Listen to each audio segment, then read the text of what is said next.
Hello everyone. My name is Masafumi. I'd like to talk about methods. The title of the talk is Control Methods Like a Pro. So, the topic of my talk is methods. In this talk, you'll learn the unfamiliar aspect of methods in Ruby. And you might think that you're already familiar with methods in Ruby as a Ruby programmer because we use it, all the way. But there are lots of things to uncover. Do you ever want to add some conventions over method invocations, just like minitests? So minitests, when we execute minitests in some mode, it calls some methods automatically. If the method name starts with test, minitest automatically detects that it's a test method and it executes it. Or do you ever want to modify existing methods with zero overhead?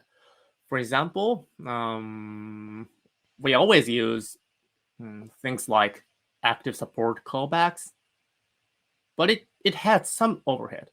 So what if we can achieve the functionality of active support callbacks without performance penalty? I'll show you some examples. So take a look at this code. Well, I'll come back later, so just don't worry about it. So what we do here is that we have a logic class, which is superclass for abstract logic flow. And the line, it has only one method, call, and in that method, we collect methods with the name starting with validate, and then we print the log of the method name, and then we call it. And finally, we call main logic. And this is a class for concrete logic. So we simply initialize it. We define main logic. And we define some methods for validations. Now, in this code, we have two methods for validation. One checks the presence of the name variable, and the second checks the length of the name attribute. And here is a result of the method call. So first, we require the concrete logic. And when we give a proper name to the logic and then call it, it works fine. It prints out the validation method names and prints out the given name, and the result is nil. Okay? But when we give nothing to the initializer, it fails with raising an exception. It works as expected. So how do we achieve it? That's what we'd like to do in this talk. By the way, I'm Masafumi. So this is a brief introduction of myself. My name is Okura Masafumi. So note that Masafumi is my first name. Okura is my family name because in Japan, I'm from Japan, and in Japan we put first name last name first. I've been doing Ruby development since 2012 or 13, or like some time around that. I work as a freelance Ruby Rails dev and sometimes tutor. I'm a organizer of the tech conference called Kaigi on Rails, which I'm preparing right now.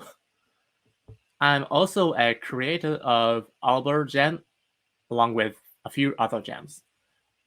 Albert Jam is a JSON serializer, and when I wanted to customize it with hooks, I came up with the idea to implement hook library by myself that inspired this talk. So let's go. Point 1, no. So this no has double meaning. One meaning is to know methods. I mean, we want to know more about methods. And the second meaning is that some methods know about methods. I'll explain it. There are some methods for methods. So as you might know, Ruby is a really dynamic language. And at runtime, we can investigate methods, names, and method arguments, parameters, method hierarchy, and so on. So we can do lots of things over methods like list, fetch, call, define. So there are lots of methods for methods. Let's get started. The first topic is methods that list methods. So Ruby provides some methods to list available methods on a given object. So we want to call a method, and method needs a receiver to be called. Okay, so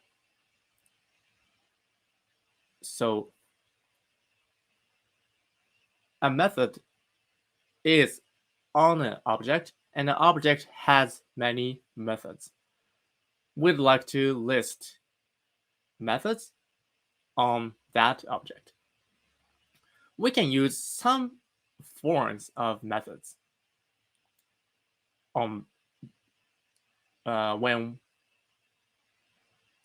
we have 3 methods on the slide. So please note that these methods return the name of the method as a symbol, not the method object we will talk about later. Okay, so the first one is methods method. It's hard to say. Methods method. Okay, this method lists public and protect methods on an object. So you might notice that there's no private methods from this methods method. To list private methods, we use private methods method. And we have singleton methods method. For listing singleton methods, we use it to list class methods typically, but we can use it in other ways.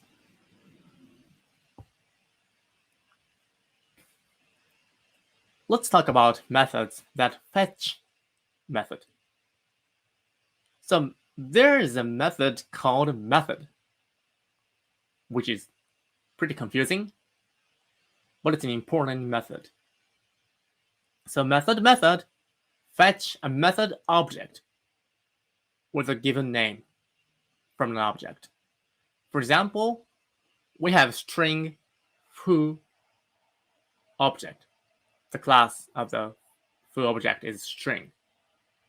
And we call method.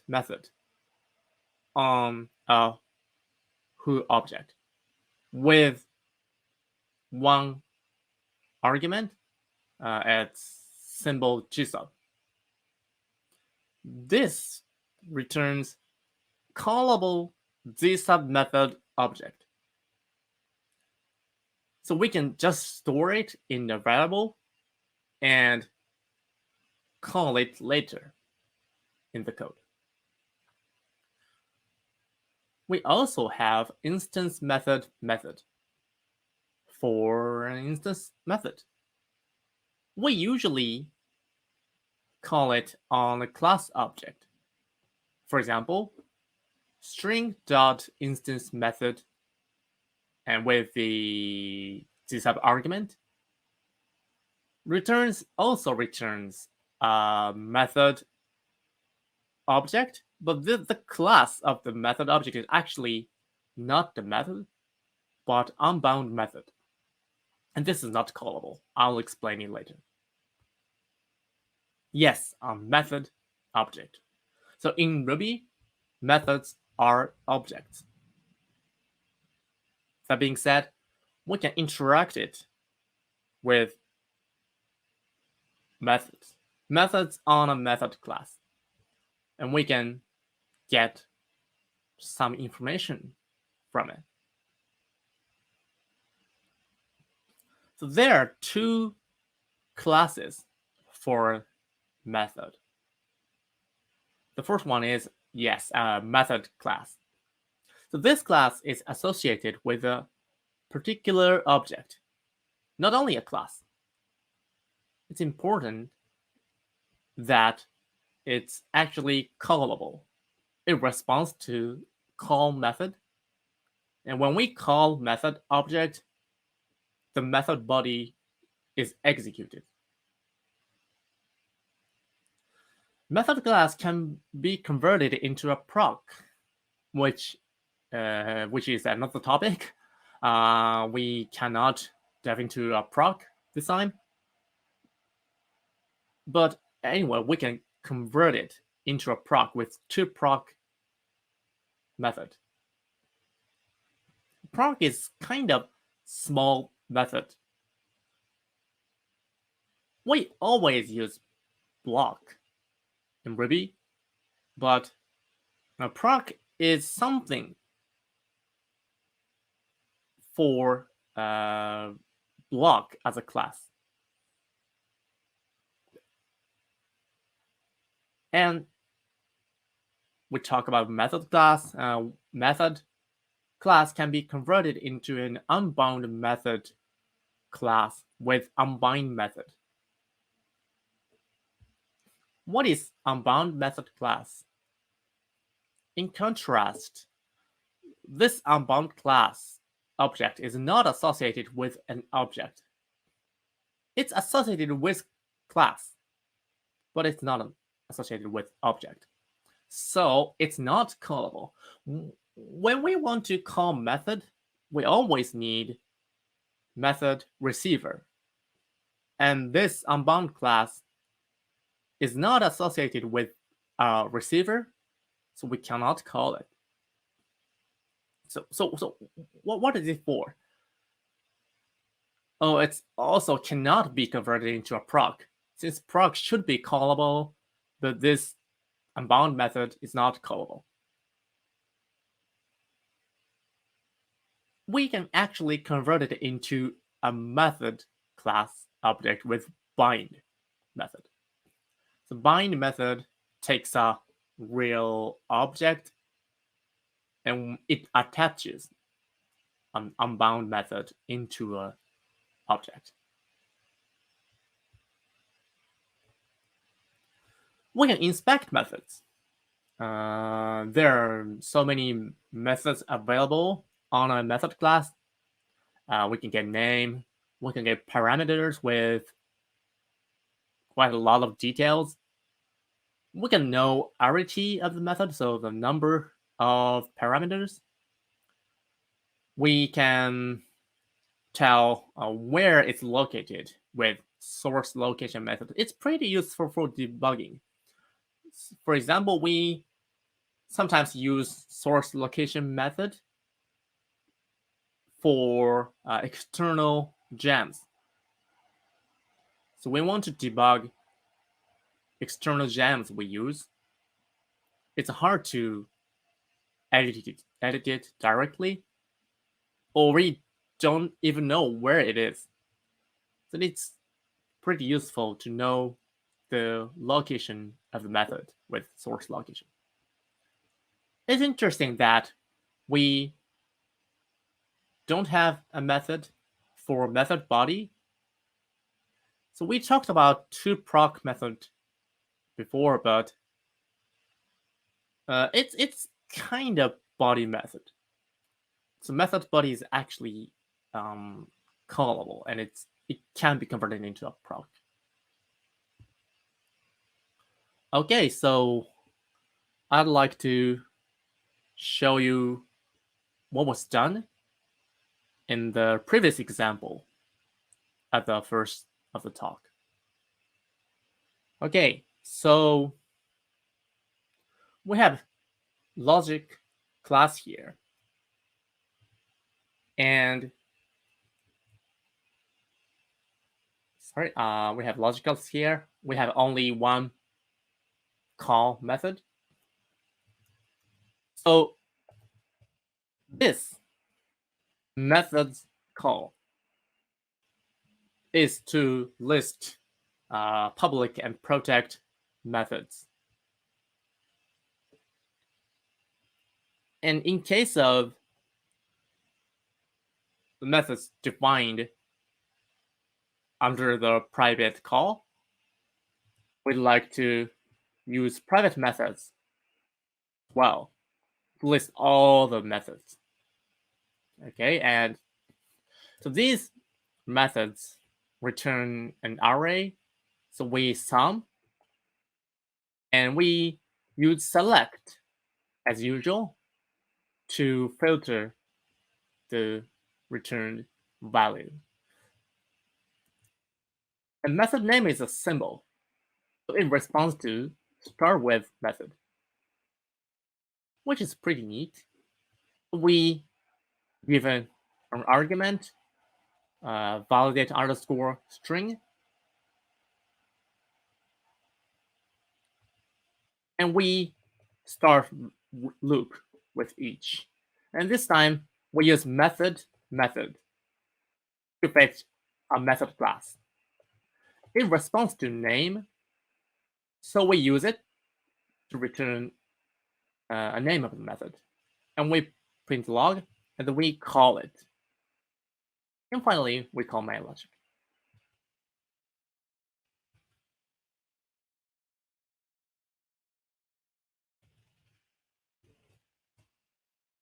Okay, so here's a concrete logic class, which does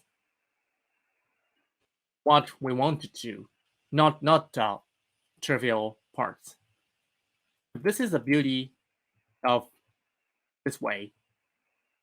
We focus on the main core logic, not the order of the execution.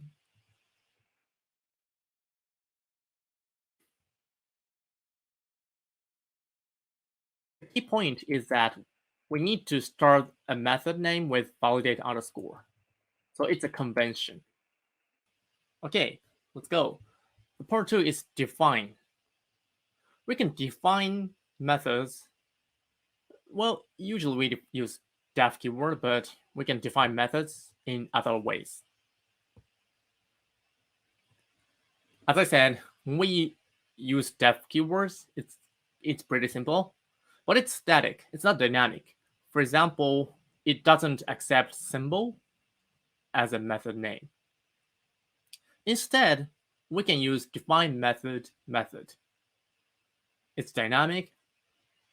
It can be used with proc object or method object as a method body.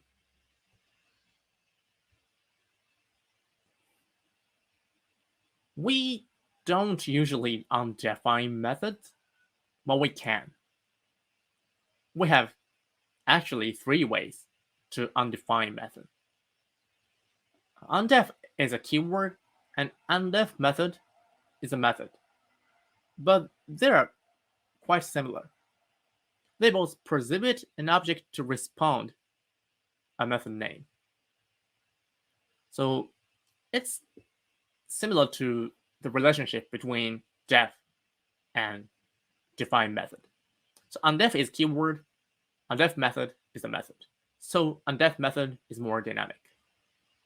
We also have remove method, which just removes the method from an object, which means that when a parent class, superclass, has the same method, the object still responds to it with a method from a superclass.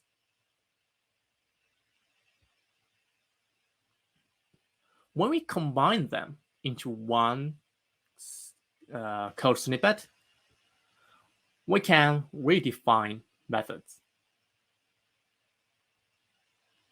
So first, we decide the name of the target.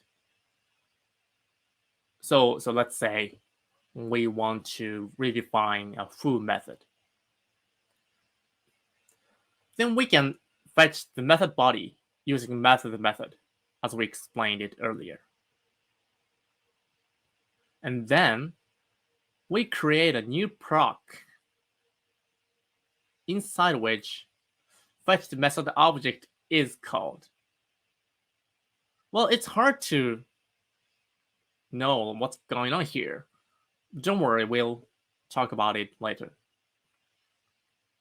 When we create a method body in this way, we can remove a method using remove method.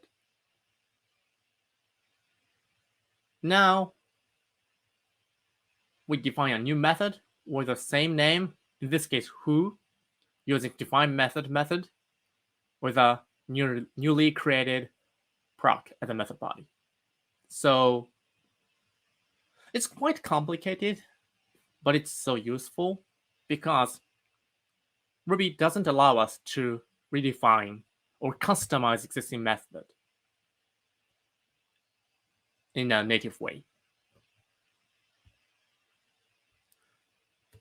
So here's another demo. Yeah, so this is from my GitHub repository. The name of the method, name of the repository is TinyHooks, which I created several months back. And the purpose of TinyHooks library is to define hooks.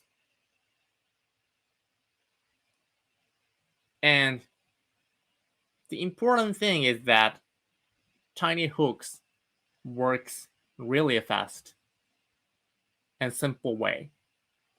So we have one method called define hook. It takes a kind of a hook before, after, or around, and the target method name and the method body. It's so simple. It's really fast. So yeah, in my benchmark, TinyHooks is faster than active support. It's much faster. It's 1.6 times faster.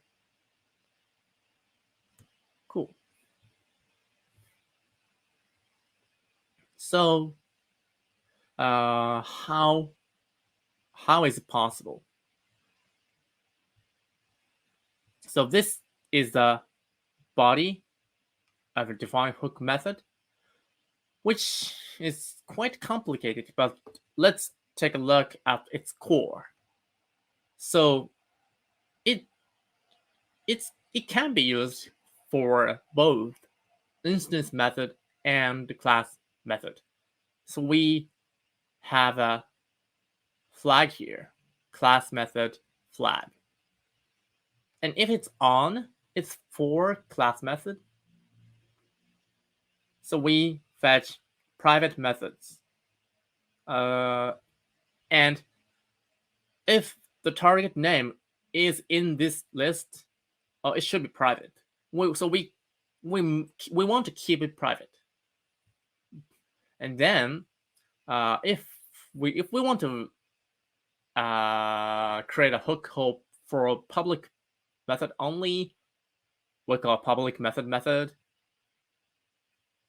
If not, we call method to fetch original method. And we get method body with the original method.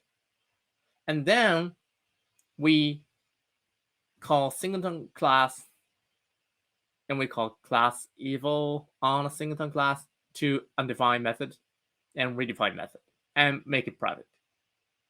If it's for instance method, we use private instance methods method, and the flow is the same. So how do we get a method body?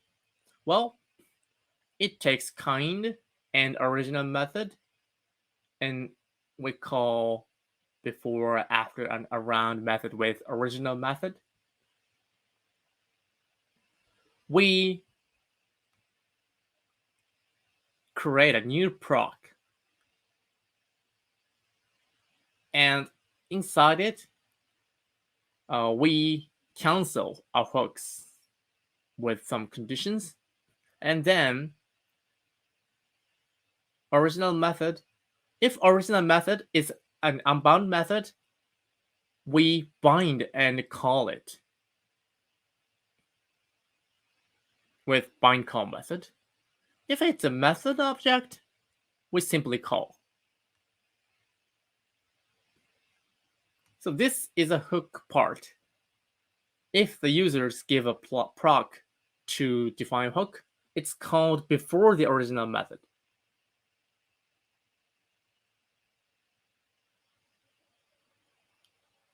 So it's impossible to cover all the lines of code, but if you are interested in it, I'll share my links later, so you can take a look at it. Okay, so it's a conclusion. In Ruby, methods are objects. As we've discussed, you can play it with them. It's not scary. You don't break Ruby. And it's called metaprogramming. And it gives us the power to do awesome things like TinyHooks. So why not joining us?